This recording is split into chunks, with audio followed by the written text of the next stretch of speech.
থানাগুলো খালি পড়ে আছে, সেখানে লুটপাট হচ্ছে। আপনি দেখেন রাস্তায় পুলিশ নেই, ডিসিপ্লিন নেই, ছাত্ররা দাঁড়িয়েছে, তারা তো ট্রেন লোক না। থানাগুলো খালি পড়ে আছে, সেখানে লুটপাট হচ্ছে। তো প্রথম যেটা আমি মনে করি সেটা হচ্ছে আইন শৃঙ্খলাটাকে ফিরিয়ে আনা, এবং সেকেন্ড যেটা হচ্ছে সেটা আমি বলবো, আমি ইকোনমি বাদই দেবো, আইন শৃঙ্খলাটাকে ফিরিয়ে আনতে হবে, ইনস্টিটিউশনগুলোকে পুনর্গঠন করতে হবে।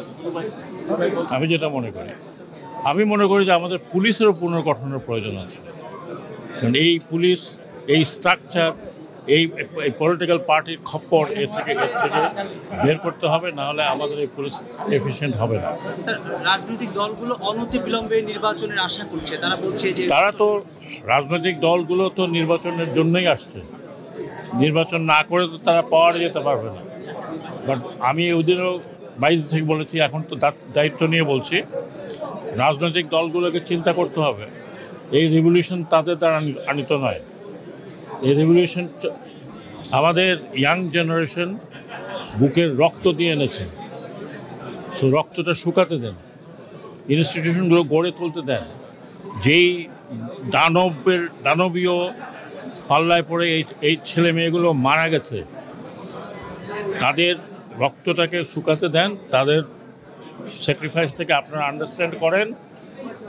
তারপরে আমি মনে করি ইনস্টিটিউশন চেঞ্জ করতে হবে, এই ব্যবস্থা দিয়ে চলবে না। পলিটিক্যাল পার্টিকে নিজেকে চেঞ্জ করতে হবে, আমি মনে করি। এটা আমার ব্যক্তিগত মতামত।